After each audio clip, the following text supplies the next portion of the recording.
Prepárate para desentrañar los misterios de la mente y el espíritu en Almas en Espejo, donde cada historia se convierte en un reflejo de nuestra propia alma. Le presentamos al doctor Peter Burgos Vega.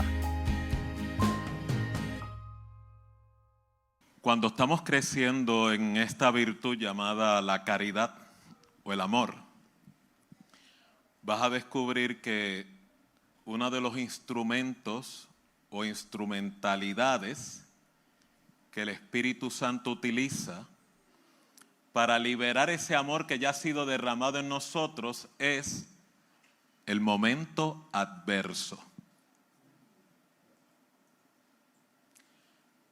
Nosotros por naturaleza no sabemos amar. Si lo dejamos o lo condicionamos a nuestro criterio, nuestro despliegue de caridad puede ser egoísta, de preservación propia, discriminatoria, selectiva. Así que necesitamos auxilio. Y muchas veces estos episodios de auxilio no es complaciente a nuestra naturaleza carnal. Así que, dándole continuidad a la temática que la iglesia lleva acerca del amor, o para esta noche lo voy a enfocar más hacia la caridad, que es cómo ejecuto, cómo despliego esa virtud, voy a utilizar de referencia 2 de Corintios, capítulo 12, el verso 10, donde Pablo habla lo siguiente, cuando dice: por lo cual, por amor a Cristo, me gozo en las debilidades, en afrentas, en necesidades, en angustias, porque cuando soy débil, entonces soy fuerte. Dios bendiga su palabra. Cuando usted le pide a Dios: Señor, ayúdame a crecer en este fruto o en esta virtud, no se alarme si Dios le rodea de adversidad. Si resulta que usted está experimentando episodios adversos que despiertan esta sintomatología que Pablo describe: debilidad, afrenta, necesidad, persecución o inclusive angustia, vengo a decirle, va por buen camino.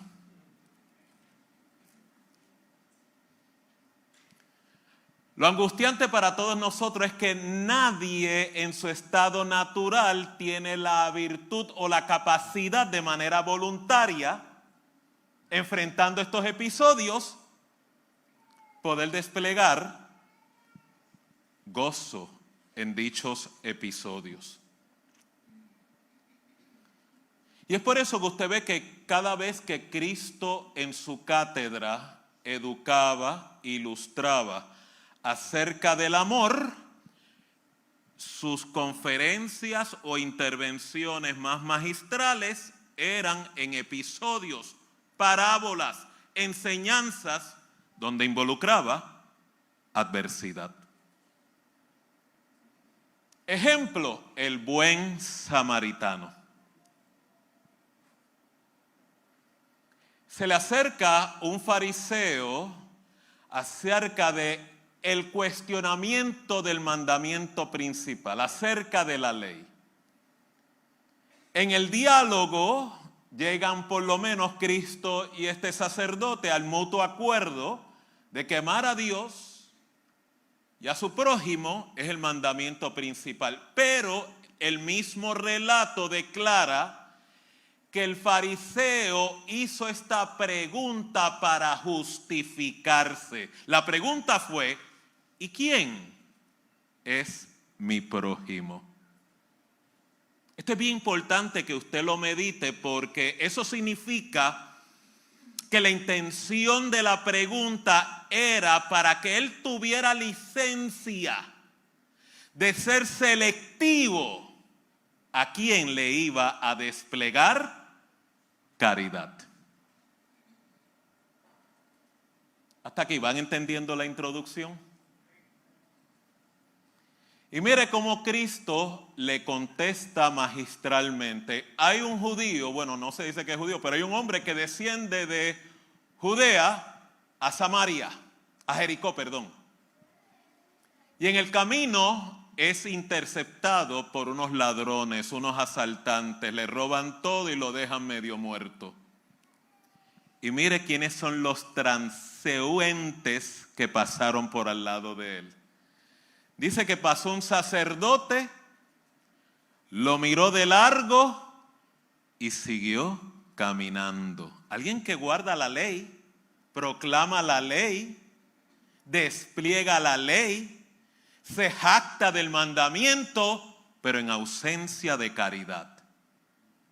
Dicho sea de paso, no estoy hablando del sacerdote ausente de caridad.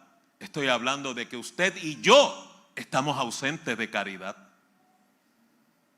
Y la intención de estas exhortaciones que están llevando en la iglesia es para precisamente poder promover esa virtud, porque si usted crece en la caridad, usted va a ser semejante a Cristo. Dice que también pasó un levita y lo vio postrado en el suelo. Y usted sabe lo que significa un levita, ¿verdad? Un adorador. Y lo ignoró. O sea, Cristo pudo haber elegido un publicano.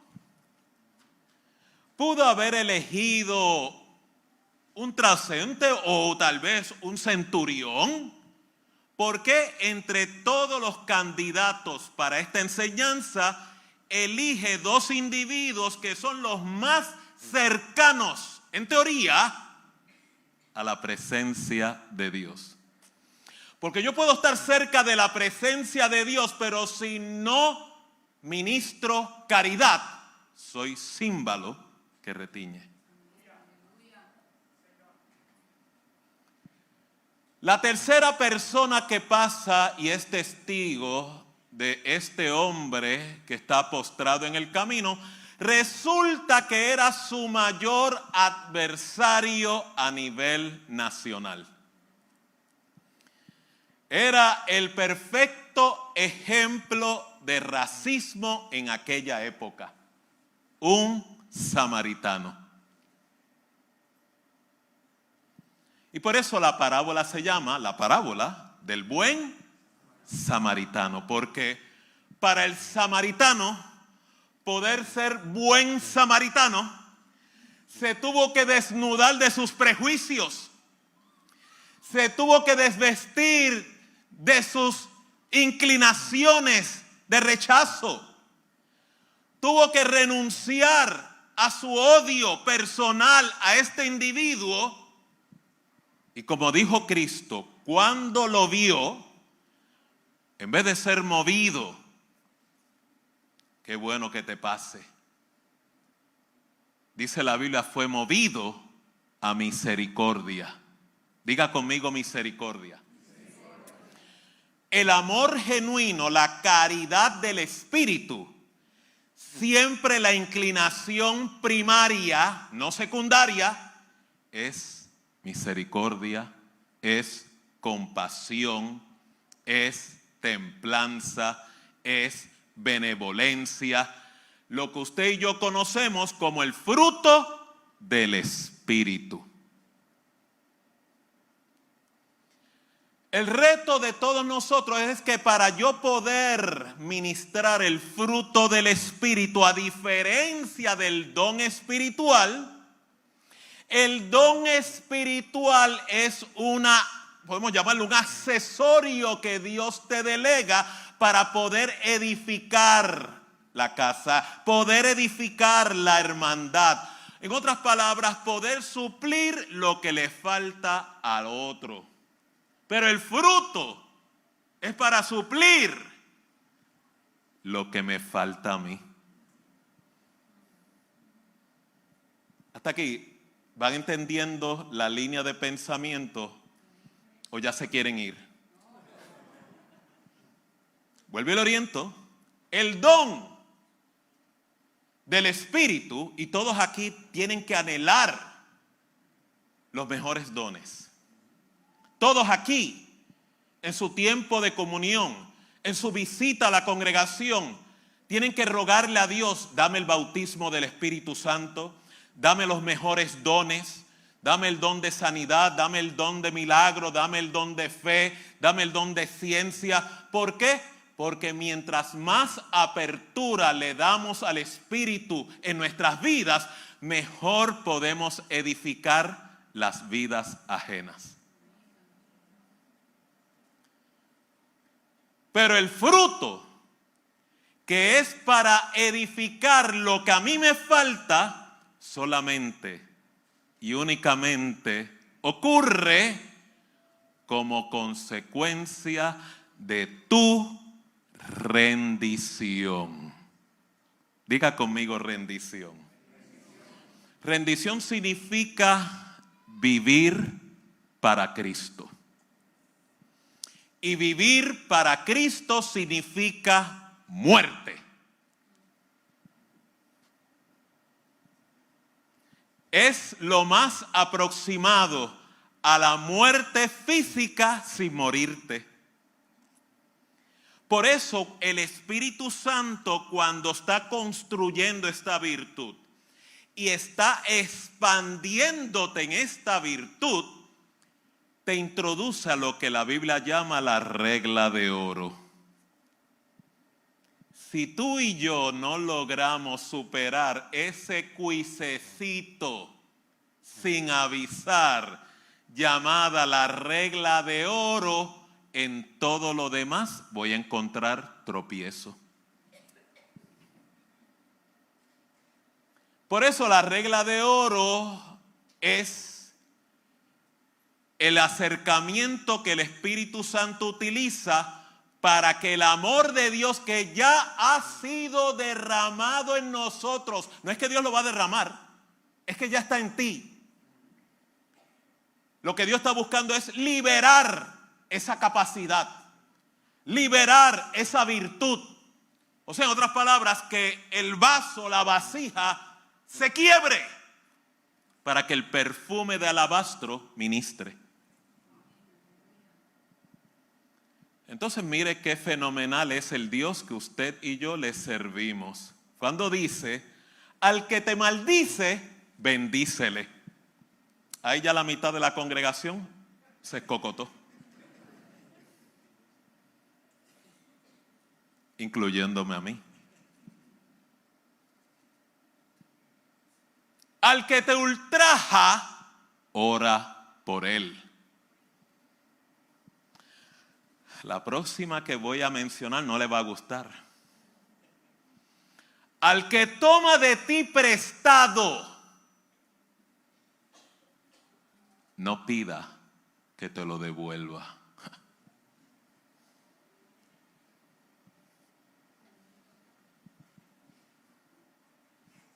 Dígame si en esos 3 criterios básicos, basic training, si usted y yo no nos escocotamos diariamente. Y hay algunos hermanos que son bien listos, porque usted los escucha con otra regla de oro, cuando dicen: por eso es que yo no presto. Bien bobo que le queda, porque si Dios ve esa actitud, tranquilo, yo te lo quito. Si tú no das, si tú no te das, Dios te ama tanto que Dios te lo quita. Pero es que eso me hace daño, doctor. ¿Por qué Dios me va a quitar lo que no doy? Porque existe la posibilidad que lo que tienes te posee. Por eso algunos de nosotros no es sorpresa, por eso fue que leí, por lo cual por amor de Cristo me gozo en debilidades, me gozo en afrentas, me gozo en necesidades, me gozo en persecuciones, me gozo en angustia, porque cuando soy débil, o sea, cuando estoy masacrado, cuando estoy rendido, cuando estoy triturado, la fortaleza de Dios se despliega en mí. Acuérdese que la intención de todo este mensaje es que podamos escapar de la cultura religiosa y podamos transitar en lo que Dios nos llamó la vida en el Espíritu. Por eso la personalidad religiosa no puede superar estos retos básicos y por lo tanto se le hace imposible desplegar esta actitud, que es lo que le va a permitir que el fruto del Espíritu llamado amor se despliegue. Así que dándole apoyo a este relato, a esta introducción que les he compartido, tengo que entonces traer uno de los episodios, uno de los retos más formidables que Dios utiliza también en medio nuestro para que el amor de Dios se libere en nuestra persona. Y está citado en Gálatas capítulo 6, verso 1, cuando dice: hermanos, si alguno es sorprendido en alguna falta, ustedes que son espirituales, restáurenlo en un espíritu de mansedumbre, mirándote a ti mismo, no sea que tú también seas tentado.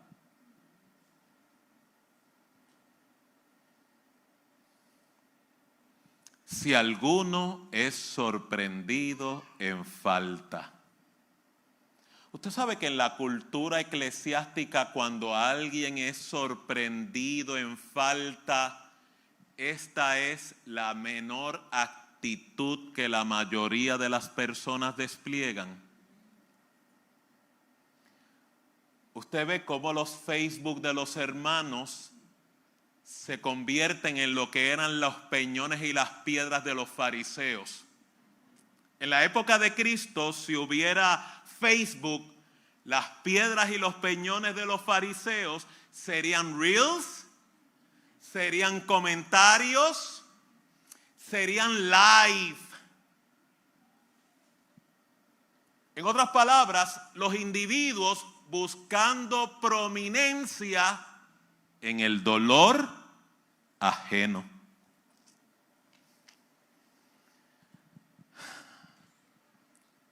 ¡Qué silencio! Ustedes son los que dijeron que quieren el amor. Yo soy el que estoy, ¿verdad?, compartiéndole. Ustedes quieren ese camino que es muy excelente, es bien espléndido. El costo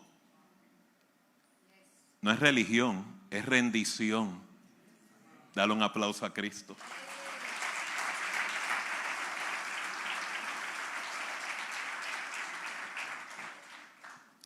Le pregunto, ¿cuál sería la reacción suya y mía cuando usted se entera de que alguna persona ha sido sorprendida en falta? Si no es que en muchas ocasiones nos escandalizamos, nos asombramos, nos retiramos. Pero sin embargo la Escritura dice: si alguien es sorprendido en falta, y recuerde, cuando usted medite en esta Escritura, solamente está hablando de aquellos que logran ser sorprendidos, porque la mayoría son los que no son sorprendidos, o sea, en otras palabras, expuestos. Así que la actitud de caridad tiene que ser no únicamente a lo que queda expuesto, sino también a lo que no quedan expuestos. Porque como dice aquí el autor, mi responsabilidad es como persona espiritual, o sea que yo elijo el camino de la espiritualidad, es poder tener una actitud de mansedumbre. Mansedumbre significa anfitrión de servicio. Es como cuando usted llega a un hospital, llega a un dispensario, llega a una clínica y el staff, el personal que está allí, no se para a todos en fila a criticarte porque tú tienes el flu, ni porque tienes piedra en los riñones, y porque empiezan a decirte eso te pasa por estar bebiendo Coca-Cola. ¿Cuál es la actitud? Por eso es que se le llama hospital. La actitud es hospitalaria. ¿Qué significa? Vamos a tratarlo como nodriza. ¿Por qué? Porque ya la persona viene en un estado frágil. Tenemos que traer alivio, tenemos que traer consuelo, tenemos que traer serenidad, tenemos que representar lugar seguro. Pero a las personas que tienen el espíritu incorrecto o la visión incorrecta, porque eso significa ausencia de caridad, cuando ven fragilidad, tildan a los que participan de dicha experiencia y llaman a este lugar como cueva de ladrones. Cuando Cristo se refirió a cueva de ladrones, eran personas que estaban en el templo que su motivación primaria no era agradar a Dios, era utilizar la casa de Dios como área de mercadeo, como área de venta, como área de transacciones comerciales, personales, culturales, no como una experiencia transaccional, privada, personal de adoración con Dios. Usted tiene el concepto mal aplicado.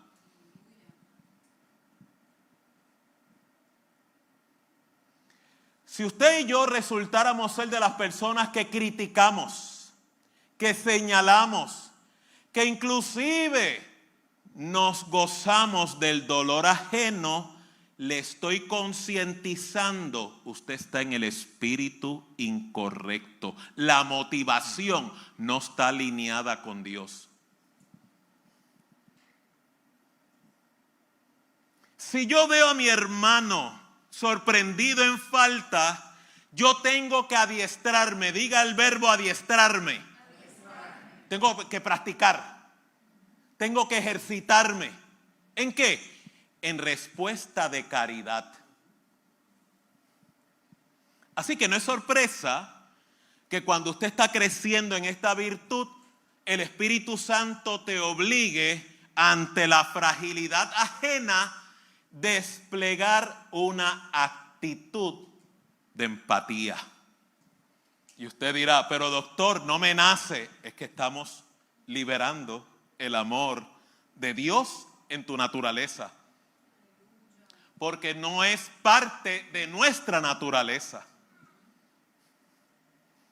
Así que si usted y yo lo condicionamos a sentirlo, el diablo le agarró la tablilla. Así que yo no lo conceptualizaría como una actitud hipócrita. Yo mejor lo definiría como una actitud intencional.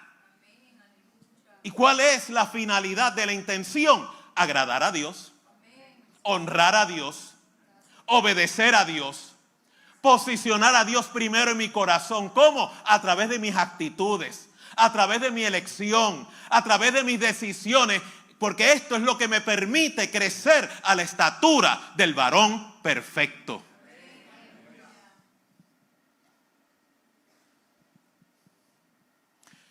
Esta solicitud de parte de Dios no es nueva por el nuevo pacto, viene aún desde el Viejo Testamento. Cuando en Proverbios 24:17 declara: no te alegres cuando caiga tu enemigo. y no se regocije tu corazón cuando tropiece. No sea que el Señor lo vea y le desagrade y aparte de él su enojo. Le estoy dando, ¿verdad? Esto es como una evaluación. Este es un diagnóstico, un check engine de tu alma y de mi alma para que usted sea su mejor juez donde se encuentra en este tema tan fundamental llamado el amor. Porque mientras más tú crezcas en esa virtud, más alineada está tu alma y tu vida a la voluntad del Señor.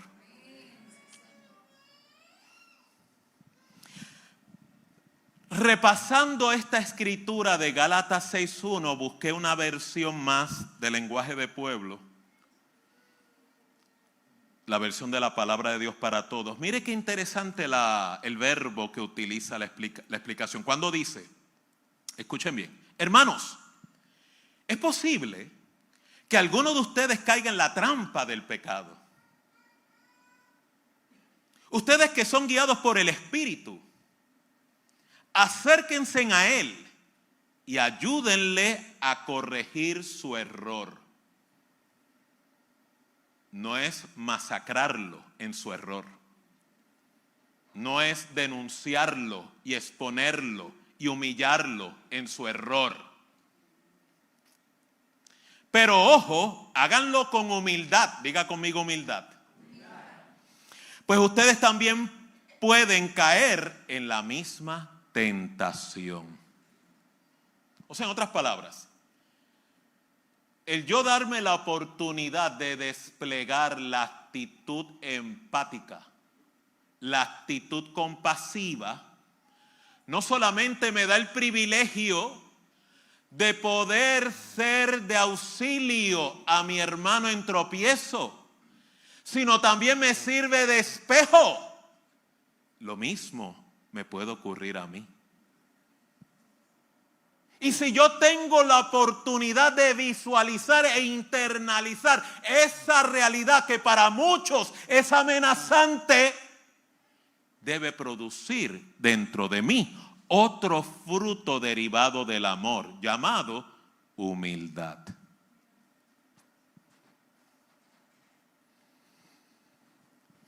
Luego de hacer una revisión como por lo menos de 5 Biblias, 5 versiones diferentes, Dios habla hoy, lenguaje de pueblo, mire lo que encontré en el mismo capítulo de Gálatas, capítulo 6, verso 1, para beneficio y referencia de todos nosotros. Lo mismo, pero en diferentes traducciones. Cuando dice, hermanos, esta es una versión, aun si alguno es sorprendido en alguna falta. Segundo, si alguien ha caído en algún pecado. Tercero, si descubren que alguno ha pecado. Cuarta versión, otro creyente está dominado por algún pecado. Quinta versión, alguno de ustedes caiga en la trampa del pecado. Y la sexta versión, alguien se encuentre enredado en el pecado. Me fascina estas diferentes versiones porque hablan de un mismo concepto: sorprendido, caído, descubierto, dominado, entrampado, enredado. No es la misma realidad que usted y yo en muchas ocasiones sufrimos.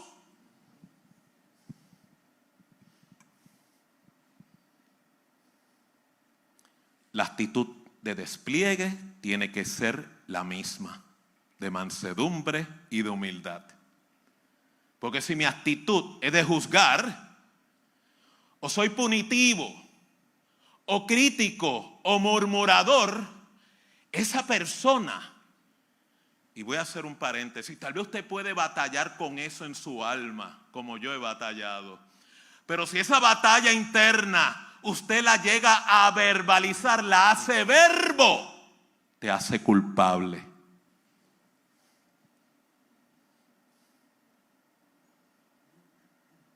Así que lo que le vengo a advertir es, aunque tú batalles con estas pasiones, aunque batalles con estos sentimientos, si la resolución final suya, o sea, la intencionalidad, es el despliegue de la caridad, usted ha vencido. Y cuando el autor San Pablo habla acerca de esta realidad, en ninguna manera está hablando de endosar el pecado. En ninguna manera está hablando de darle apertura al pecado. Está hablando de una realidad de que muchas personas en su caminata, en su travesía, tanto individual como familiar, es posible, es muy probable, a lo mejor está ocurriendo ahora mismo, de que sean sorprendidos, han caído, lo descubran, es dominado, caiga en la trampa y esté enredado.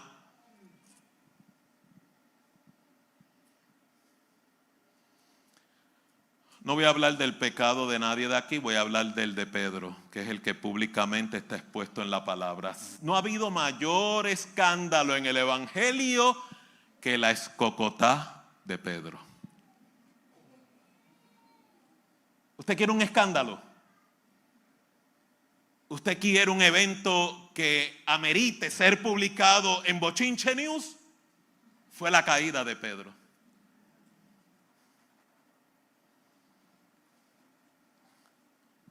Es interesante porque el Evangelio pone en evidencia de que muchas personas con llamados poderosos pueden tener episodios de grave tropiezo. Los otros días hablaba con un pastor que me hablaba de sus hijos, de cuán atropellados llevan su vida, cuán tropieza es su pecado. Ella se sentía angustiada, el papá se sentía avergonzado, se sentía culpable. Y yo lo que le decía, tal como dice esta escritura, eso es solamente una estación en su travesía, no es su destino. ¿De dónde yo apoyo este planteamiento? De la experiencia de Pedro. Todo comienza con una advertencia profética que el Señor le regala a Pedro. No fue que Pedro, ¿verdad? Dame profecía, ministrame. En un momento dado, Jesús se le acerca a Pedro y le dice, por su nombre natural, no el nombre espiritual, Simón, Simón. Simón, Simón, Satanás, el Señor lo reprenda, te ha pedido para zarandearte como a trigo. Y esto abre otra dimensión de la importancia del amor. Porque si yo estoy carente de amor, me pongo vulnerable al acecho satánico.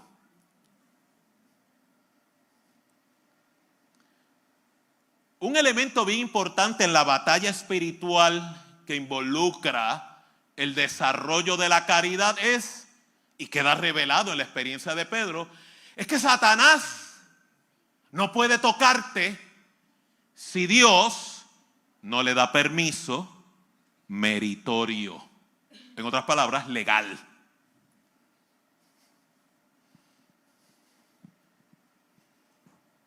Vuelvo y lo repito.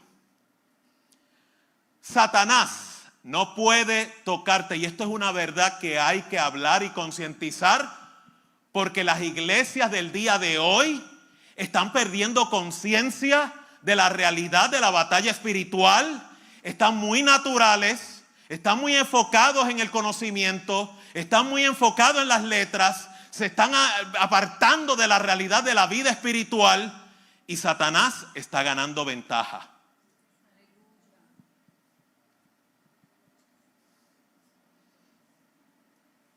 Mira el relato, Simón, Simón, Satanás te ha pedido tu alma para zarandearte como a trigo. ¿Alguien aquí alguna vez ha sido zarandeado de esa manera? Y la respuesta de Cristo es: mas yo he rogado al Padre para que tu fe no falte. O sea, no le dijo: yo te amo tanto que te voy a librar de este macetazo, te voy a cuidar de este golpe. Le dijo lo contrario: esta crisis que te buscaste tú mismo por ausencia de caridad, por presumir lo que no eres, por hablar lo que no conoces y por profesar un amor fingido, te hace candidato a la pescosa que viene. Versión Peter habla hoy.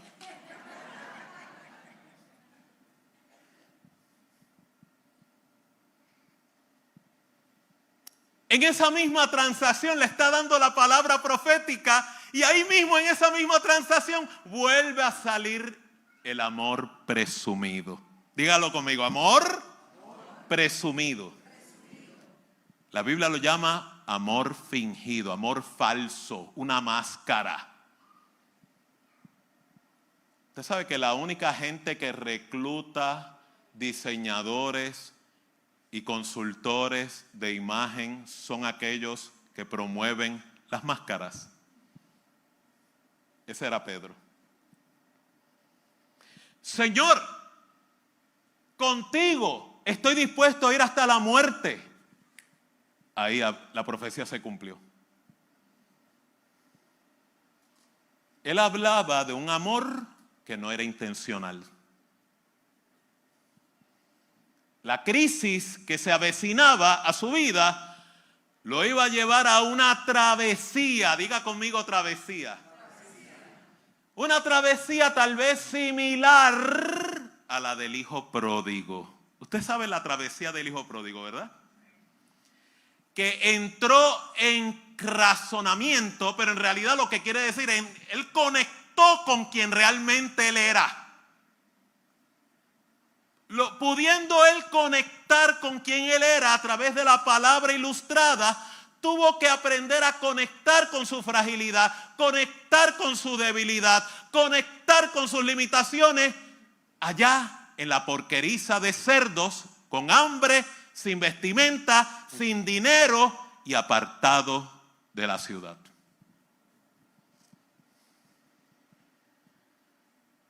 O sea, con esto lo que le quiero decir que no juzgue la travesía de la gente, porque hay gente que muchas veces tienen que llegar a la porqueriza para despertar. Yo he recibido mucha gente en mi oficina que vienen comiendo algarroba de los cerdos. Yo he tenido que recibir mucha gente que están embarrados en el pecado. He tenido que recibir mucha gente que está activamente ejercitados en el pecado. Inclusive he tenido el privilegio de relacionarme con personas que no tienen ningún interés en abandonar el pecado. Y la norma es la misma. Porque usted y yo no somos los que cambiamos ni restauramos. Es Dios el que cambia y restaura.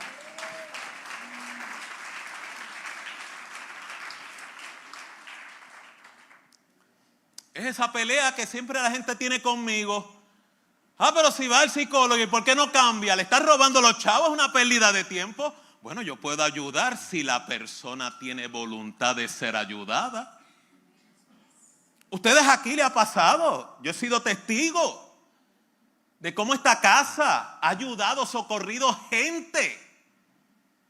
Y en vez de verlo como una ofrenda de caridad, no aprovechan la oportunidad y siguen camino hacia la porqueriza.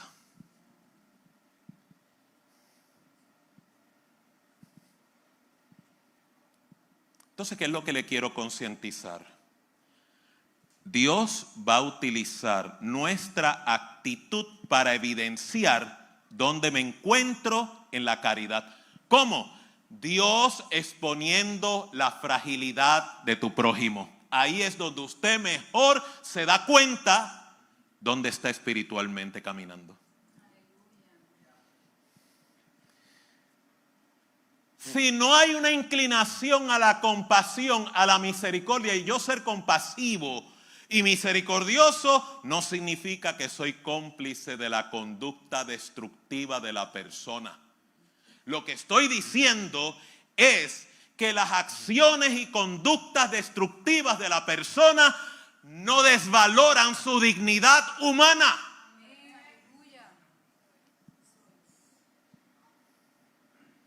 Porque esa es la crisis de mucha gente hoy.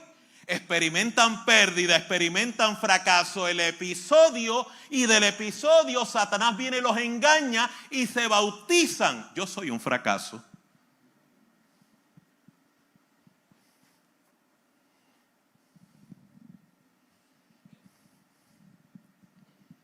Hasta que van entendiendo la línea de pensamiento. Se sienten confrontados. Les anima a acercarse a un crecimiento más genuino y auténtico y personal con Dios. Pues dale un aplauso al Señor entonces.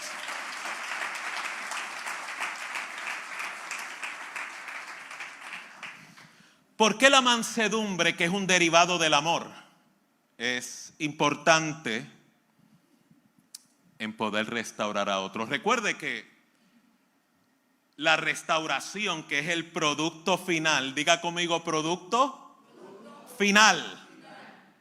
No necesariamente toda restauración que usted promueva va inmediatamente a llevar a ese desenlace.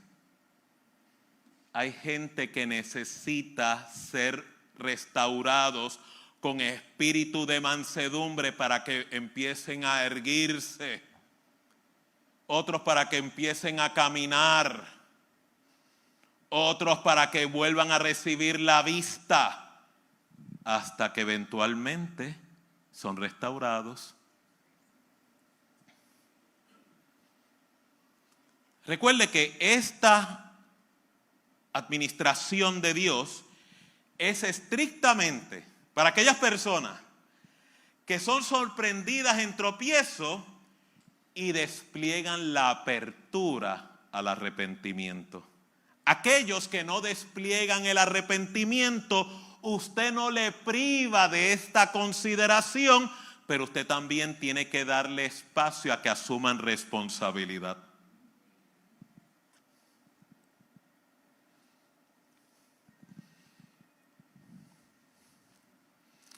La Biblia dice, Hebreos 2:18, pues en cuanto él mismo padeció siendo tentado, él es, hablando de Cristo, poderoso para socorrer a los que son tentados. O sea que la crisis que tú sufres, la controversia que tú experimentas, Cristo también la vive y la vivió.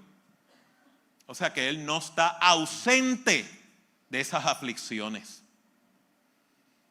¿Por qué entonces es necesaria la mansedumbre como fruto del Espíritu en la restauración ajena? Por no decir la nuestra también, porque hay muchos de nosotros que cuando también experimentamos fragilidad y tropiezo, somos muy tiranos con nosotros mismos.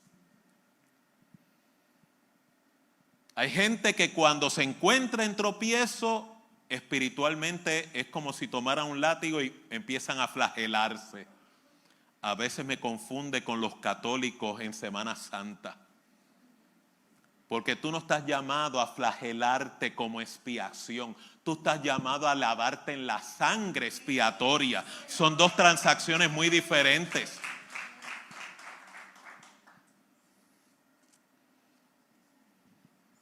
La mansedumbre es necesaria porque ya la parte perjudicada, la persona afectada, lucha con dos titanes en su conciencia llamada culpa y vergüenza. Por eso cuando usted lucha mucho con esas dos controversias, por no decir espiritualmente, la culpa significa te quedaste corto. del desempeño mínimo que Dios espera. Dicho sea de paso, esa voz no es del Evangelio de Dios, ese es Satanás. Y la otra voz, la de la vergüenza, estás en desnudez, estás en hipocresía, soy un falso, así te vas a acercar a Dios. Ese es el estilo de vida que vas a llevar. O sea, en otras palabras, el enemigo tratando de persuadirte que tu comunión, la que tú profesas, no es auténtica. Tratando de empujarte a que tú hagas una mediación, una expiación en tu justicia.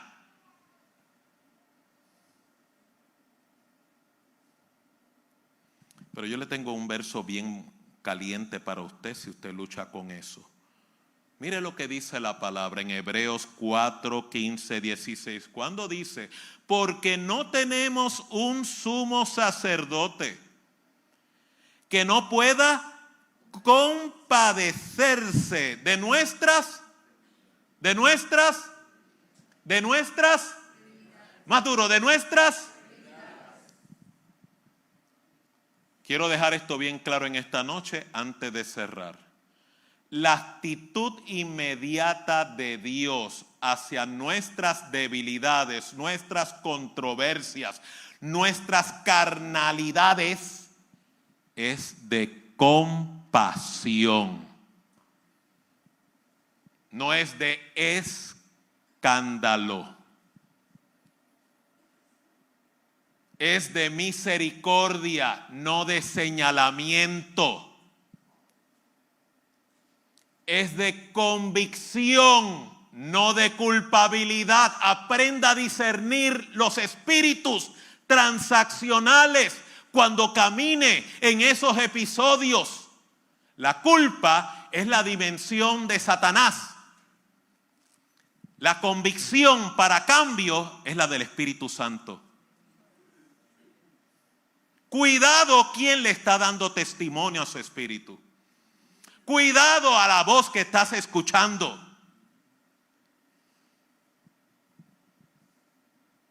Déjeme hacer una ampliación sobre esta controversia espiritual. Porque usted tiene que entender algo y me perdona y me disculpa, pero los demonios no salen con terapia, salen con autoridad en Cristo Jesús.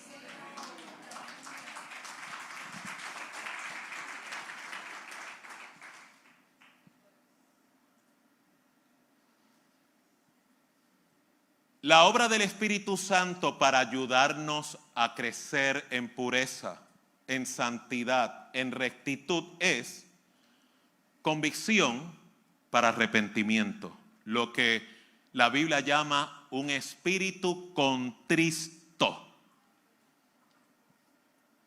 Esa transacción es otra cosa de que Dios te da revelación, te ilumina tu conciencia de la conducta en controversia, las consecuencias que esa conducta en controversia produce, y mejor aún, la revelación también te dice cómo poder corregirla.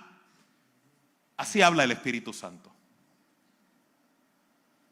Cuando yo meto las patas, cuando sale una de mis carnalidades, cuando en mí se manifiesta mi debilidad y mi fragilidad, cuando el Espíritu Santo me habla, esto no me agradó, esto no te conviene, esto te pone en controversia, mira la consecuencia que eso genera en aquel, mira la consecuencia que genera también en ti, y también te voy a decir cómo lo vas a corregir. Por eso muchas veces el Espíritu me ha llevado a hacer restitución, a pedir perdón, a buscar ayuda, a hacer cambios, porque en la gestoría de la convicción para arrepentimiento cumplo el mandamiento: el que confiesa su pecado y se aparta de él alcanzará caridad, alcanzará amor, alcanzará misericordia. El enemigo, por el otro lado, también nos muestra nuestro pecado. Pero Él no te da el mapa ilustrativo. Mira, estas son las consecuencias que esta conducta tuya genera en ti, cómo afecta a otros y cómo la puedes corregir. ¿Sabe lo que Él hace? Él te muestra la controversia y te juzga basado en el episodio. Oye, qué malvado tú eres. Qué clase de hipócrita. Y tú cantando y alabando y predicando y asistiendo a la iglesia. Tú no vuelvo más a la iglesia hasta que tú no endereces tu vida, no endereces tu camino, no endereces tus actitudes. Por eso le estaba hablando, porque tengo que terminar ese comentario en Hebreos 4:15, porque no tenemos un sumo sacerdote que no pueda compadecerse de nuestras debilidades, sino uno que fue tentado en todo, según nuestra semejanza, pero sin pecado. Y escuchen lo que viene ahora, y con esto me voy y me despido. Acércate, acerquémonos, pues confiadamente, en seguridad, en plenitud, en reposo, en paz, al trono de la gracia, no al trono del juicio, al trono de la misericordia, no al trono del escándalo, para alcanzar misericordia y hallar gracia para el oportuno socorro. Con esto cierro. Mientras más frágil tú estés, mientras más débil te encuentres, mientras más inadecuado, incompetente te veas, Dios dice, no lo digo yo, Dios dice, más cerca te quiero de aquí. Doctor, es que no soy digno. Mira, hermano, anda en perfección o anda en corrupción, usted nunca fue digno. La dignidad no la producimos nosotros, viene de arriba.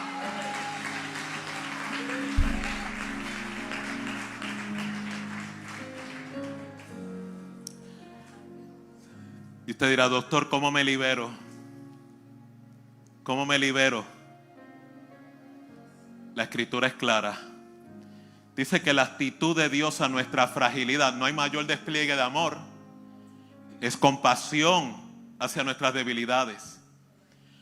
Pero para yo poder ser libre, para yo ser restaurado, para yo ser auxiliada, tengo que hacer algo bien vital.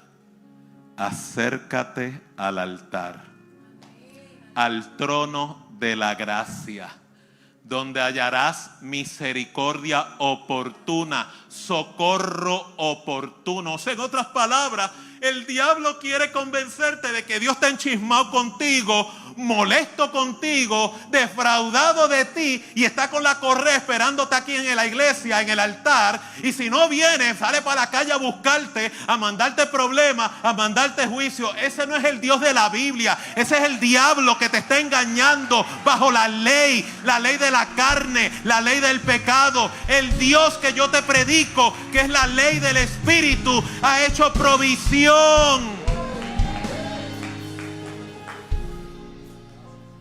Así que mientras más controversias las que fuese usted pueda sufrir y luchar, mi persuasión para contigo en esta noche es: acércate al altar, donde hallarás oportuno socorro y pronta misericordia. Póngase de pie en esta noche. Hasta aquí, Almas en Espejo, el espacio donde profundizamos en las complejidades del ser humano y exploramos las conexiones que dan forma a nuestras vidas. Cada semana, el Dr. Peter Burgos Vega nos brinda enseñanzas y consejos para iluminar nuestro camino hacia la comprensión y el bienestar emocional. Te invitamos a compartir este episodio desde tu aplicación de podcast favorita. Tu apoyo nos ayuda a llevar el mensaje de reflexión y sanación a más almas en busca de espejos.